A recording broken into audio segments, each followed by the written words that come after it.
Hey guys, welcome back. I hope you are having an amazing day. Let's get right into the stories. The first one is an entitled People Story. It was a sunny day as I pulled up to my house in the picturesque neighborhood of Belgrade, Serbia. I had recently moved to this charming area, excited to start a new chapter in my life. Little did I know that my peaceful existence would soon be disrupted by a relentless force known as Karen. As I parked my car, I noticed a vehicle obstructing the street, preventing me from driving any further. Confusion clouded my mind as I rolled down my window and approached the woman standing outside the car. She introduced herself as Karen and inquired about my destination. Perplexed by her audacity, I replied, "I live on this street. This is where I'm going." Karen's response sent shockwaves through me. She claimed to own the public road, an outrageous assertion that defied logic and common sense. Despite my protests, she remained adamant, her cigarette smoke swirling arrogantly around her. Unable to reason with her, I retreated to my driveway, hoping the encounter was a mere anomaly. Seeking solace, I confided in my neighbor, who happened to live opposite the rundown house where Karen resided. To my relief, my neighbor reassured me that Karen was notorious in the neighborhood for her unreasonable behavior. According to my neighbor, Karen had moved away from the area due to her home becoming a hoarder's haven. Although no one could substantiate the claim without trespassing, the deteriorating condition of the house lent credibility to the story. It seemed that Karen's troubled mind was the root of her hostility towards others, an unfortunate reality I was about to experience firsthand. A few days later, I awoke to a distressing sight. My car was being towed, and there stood Karen, reveling in her malicious triumph. She had called the towing company, falsely accusing me of parking on private property. My frustration grew as I confronted the tow truck driver, who reluctantly admitted his affiliation with Karen and the dubious nature of the tow. Determined not to let Karen's actions go unpunished, I decided to fight fire with fire. Retrieving my car proved to be a minor inconvenience as I had the financial means to cover the expenses. However, I was prepared to dedicate my time and energy to expose Karen's true nature. I reported Karen's abandoned house as a safety hazard to the city authorities. Expressing my concerns about the condition of the property and its potential occupancy, I urged them to investigate. To my delight, my neighbor joined forces, reporting a putrid smell emanating from Karen's abode. The city promptly responded to our complaints, sending inspectors to evaluate the house's safety. To our horror, they discovered not only the reality of a hoarder's nightmare, but also numerous perilous conditions within the premises. The neglected state of Karen's house rendered it uninhabitable. Justice prevailed, as the city ordered the demolition of the hazardous structure, eliminating the blight that had plagued the neighborhood. The property where the dilapidated house once stood was eventually purchased by my neighbor, expanding her domain and improving the community's aesthetic. The tale serves as a reminder that antagonizing others can have severe consequences. Karen, once an oppressive force, had inadvertently orchestrated her own downfall. The triumph of justice and the restoration of peace in our neighborhood stood as a testament to the power of perseverance and solidarity. The next one is a pro-revenge story. I grew up on a horse ranch in Colorado. We had a long piece of property, about 80 acres, and we raised Missouri foxtrotters. We had lived there for almost 20 years when some folks bought a strip of property way at the back of our land. It was a strange plot of land as it was very narrow and was sandwiched between our back fence and a busy county road. We were surprised anyone would buy it actually, as it forced the house to be pretty close to the said road. Well, we never met these new neighbors until one day my dad gets a notice from a lawyer telling us that, after having surveyed the property lines, our back fence encroaches on their property between 3 and 6 inches, depending on the spot along the fence line.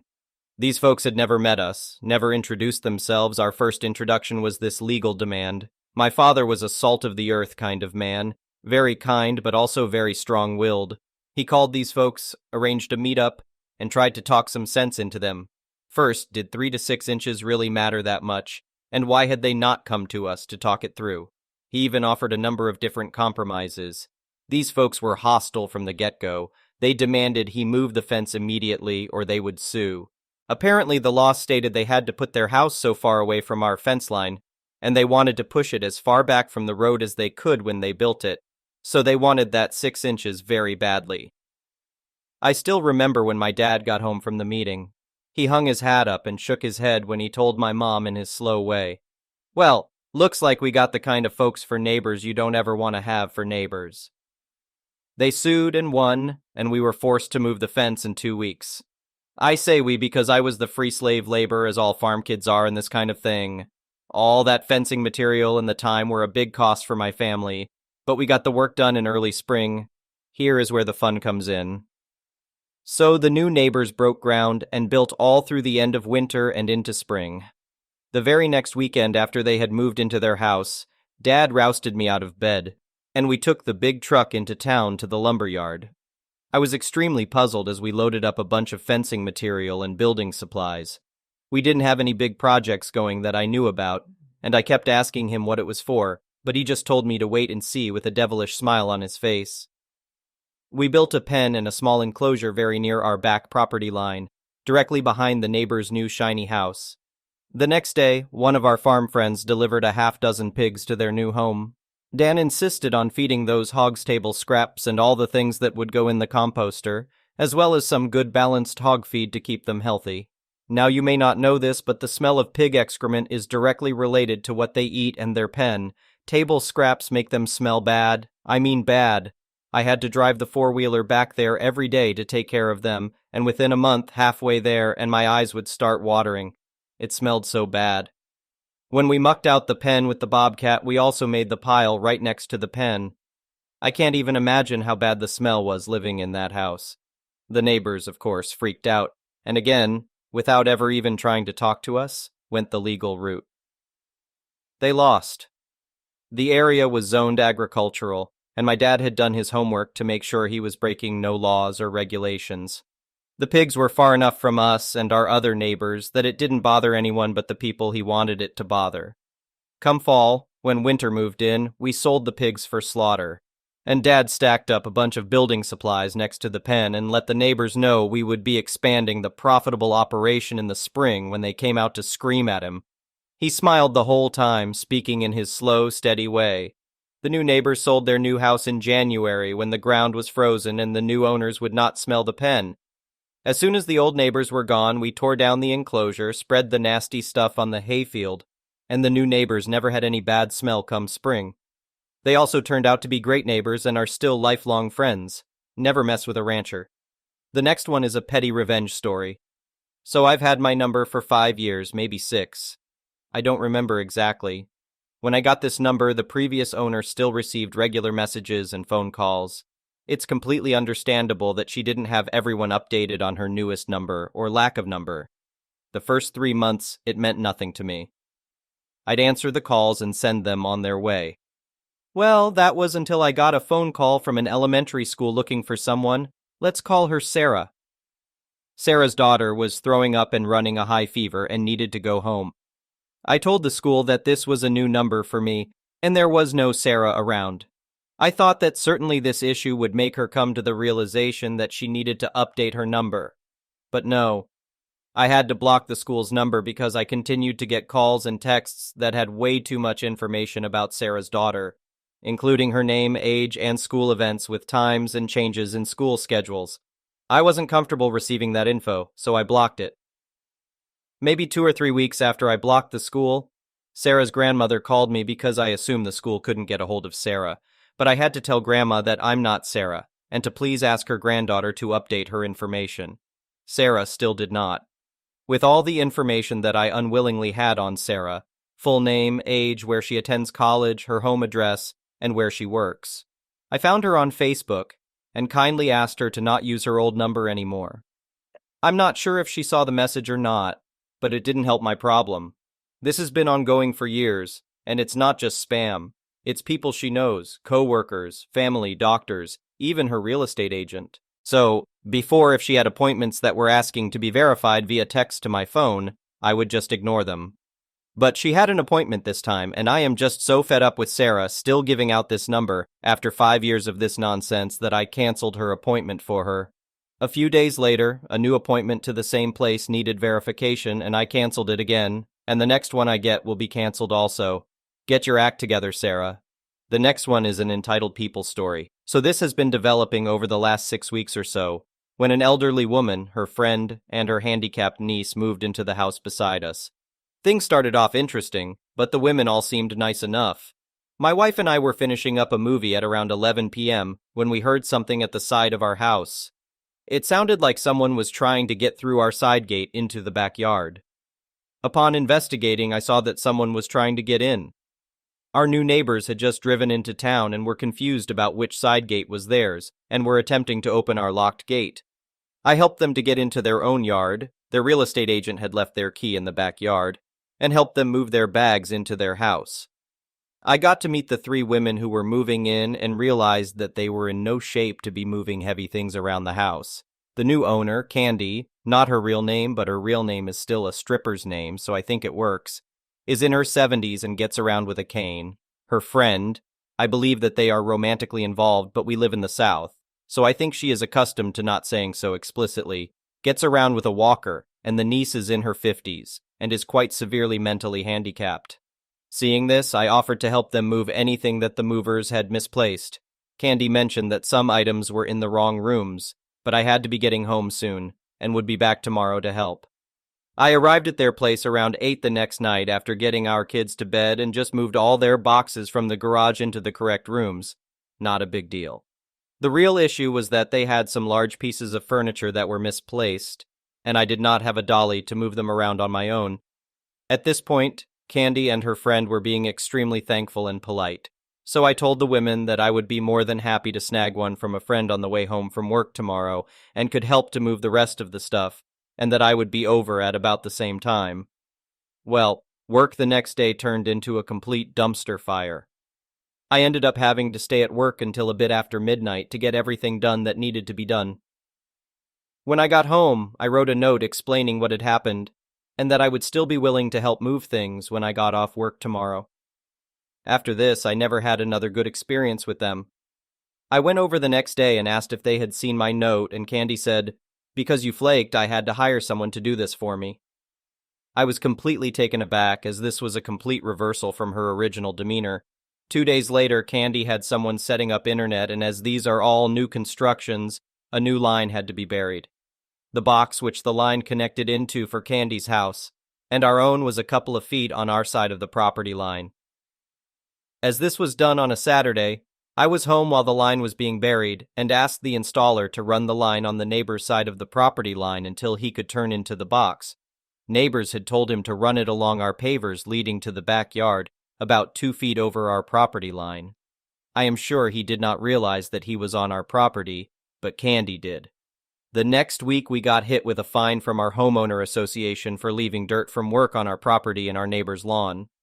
Going outside, I saw that there was a small amount of sand right around where the buried line came into the box on our property, and when I explained to the homeowner association that this was caused by the installation of the neighbor's cable, the fine was dropped. Clearly, Candy had called this in, which really pissed me off, but she would not come to the door when I was knocking to talk to her about it. Small things like this kept happening. I would go out and our recycling was full, as it takes a few weeks to get your bin delivered, so Candy just threw her stuff in ours. We had an homeowner association inspector come over to assess unauthorized permanent structures on our property. These structures were a trampoline, which is not considered permanent by the homeowner association, and a small play structure, which is, however, we applied with the homeowner association to install that one. Well, she has escalated things over the last couple of weeks. The Monday before last, we had a crew coming in to install solar panels on our home. While this was being done, the cops showed up as someone had called in that people were breaking onto our property and trying to get through our back door. The cops were cool and said that someone must have just been confused about what was going on, and I informed them of the issues that we were having with our neighbor, but they didn't say much about it and didn't do anything. I was out with the installers working in the yard. There was no way that anyone could reasonably believe that people were breaking into our home. Once again, we had an inspector called on us to check out an unapproved modification to our roof, the solar panels that we paid $400 to the homeowner association to install. On Sunday, the cops showed up again, and this time it was much more serious. The call that they had gotten this time was that our children were locked in our backyard in the heat, that my 2-year-old was out there naked, and that they were screaming to be let back in. Basically, we were being accused of abusing our children. Thankfully, the screaming was still going on when the cops arrived, as my 2-year-old was squealing and laughing, running through the sprinklers. It took a little longer to assuage the cops this time, and they told me that I probably should have my daughter in a swimsuit next time. Due to the nature of this call, they did speak with the neighbor afterward. Candy feigned ignorance and said that her handicapped niece must have placed the call. The niece is almost completely nonverbal, so this was clearly BS. But I do not think that the cops wanted to deal with this, and talked with us one more time, explaining their conversation with Candy before heading out. Not really sure what we can do at this point. I submitted a complaint to the homeowner association, but I do not think that is going to do anything, and I am not sure if this has progressed to criminal harassment yet, but I am sure this is far from over. Update 1. The neighbor on the opposite side of Candy, let's call her Katie, has been getting some work done on her home, including the installation of a sunroom. At 6 a.m. on Sunday, Candy made her way into Katie's backyard through the normally locked side gate and went into the sunroom to look around. Katie was notified by her security system that someone was on her property, so she called the cops. Candy was gone by the time the cops arrived, and Katie did not recognize her, but Candy's return to her property was caught on our Ring camera. The commotion next door got us up, and my wife checked our notifications. Katie had the cops issue a trespass to Candy, and we requested that they also inform Candy that she was not welcome on our property either. Cops told us it would be criminal trespass if she does so after being warned. We reached out to a local security company regarding getting cameras on the sides and back of our home. The quote is a bit out of our budget, so we will be looking around for more options, but we will definitely be installing them. I know we can save a ton by setting up our system, but the wife hates exposed wires, and it is definitely out of my capacity to do something she would find acceptable. The next one is an entitled parent story, so the only reason why the entitled parent in this story didn't go to prison was because I was 18 at the time, but the fact that this happened the way it did still pisses me off. So when I turned 18, I started working at a call center and often walked around the city a lot in order to avoid my toxic mother. Yes, I know what you're thinking, but I was safe and always had a form of self-defense. I was young, but not stupid. Anyways, that year, I experienced another growth spurt and went from a C cup to a DD cup. And I was getting a lot of weird looks when in public. As much as I hate to say it, I was pretty young and naive, so I never thought it was because of the way my body changed, but I preferred to keep my distance from people. One day, I decided that I was going to go to Walmart so that I could pick out some yarn for a crochet project I wanted to work on while at work. We were allowed to crochet as long as we didn't avoid the calls that were automatically answered on our systems. While I was checking out the yarn, I noticed a kid, who looked like he was 13-14, standing at the end of the aisle watching me. Thanks to my history of getting bullied and beaten up, I immediately grew cautious and started debating if I wanted to get my yarn here or go to the Hobby Lobby across the parking lot. Before I could make a decision, an adult man came up and started leading the son off, so I started to relax and think that I was overreacting. That is, until the ED came back. ED, excuse me, but where did you get your implants? They look so real. Excuse me? I was really embarrassed and shocked, and I was already getting creeper vibes from this guy. ED, your implants... He waves his hands in front of my breasts and gets uncomfortably close to me. Where did you get them? Me. I was at a loss for words and didn't know if he was serious or just being a creep overall. At this moment, the kid came up and poked at my right breast, and I instinctively smacked his hand away, not caring that he was a kid. Excuse me, but you really shouldn't do that, especially to a woman. It's not polite, and it's considered SA and SH. Edie immediately got mad at me and started screaming at me to not touch his son. He said that it was my fault and that if I didn't want attention like this, then I should keep my fun bags put away. I was in tears and looking around for an escape, especially since, the more the ED yelled at me, the closer he got to me. He started telling me that there was no way my breasts were real, and that he needed to feel them to know for sure. He even told me that I needed to let the ES touch them so he could learn the difference between implants and real breasts. Remembering the fact that I had my pepper spray in my bag for any occasion where I needed to defend myself, I usually had a knife too, but that seemed a bit extreme in the heat of the moment. I pulled the can of pepper spray and told them both to step back and get away from me. At this point, an employee turned the corner, having heard us yelling, and saw me holding the pepper spray. He freaked out and called for a manager before coming up and yelling at me, demanding to know what I was doing. Thanks to me being in tears, the ED was able to butt in and started lying to the employee that I was seducing his son and pulled my pepper spray out when the ED had tried to come to his son's rescue. The ES immediately started agreeing with the ED, and the employee was already saying that he was going to call the police while the ED demanded that me and my big breasts get kicked out of the store. Thankfully, at that second, one of my co-workers, a big burly guy who often gave me a ride at night after hearing that I took the taxi home at night, because my mother refused to teach me to drive, rounded the corner, leading a manager right to the mess. The manager demanded that everyone shut up and calm down, and when we had, he turned to me and asked my side of the story. I told him how the ED insisted that I needed to let them feel my breasts to see if they were real, and how I had already explained I wasn't comfortable and didn't want their attention. The ED backtracked on his story and tried to defend himself and EK, saying it was all for educational purposes, and lied that I had agreed beforehand. This is when my coworker got mad and pointed at the camera at the end of the aisle, reminding them that it would have caught everything. The ED and EK both went silent for a moment before making a break for the exit. The manager took off after them, yelling at them to stop, and my coworker berated the employee for threatening me the way he did.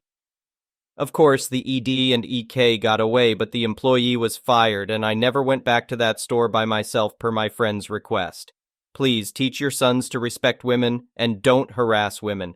Plenty of us are insecure of our bodies and don't want the attention our bodies attract, and we appreciate it if you don't make things worse for us. Also, never assume that a woman's body is fake or that you are entitled to touch it. Thank you for watching. I would really appreciate it if you could like the video and subscribe to our channel if you haven't already. We'll see you again tomorrow.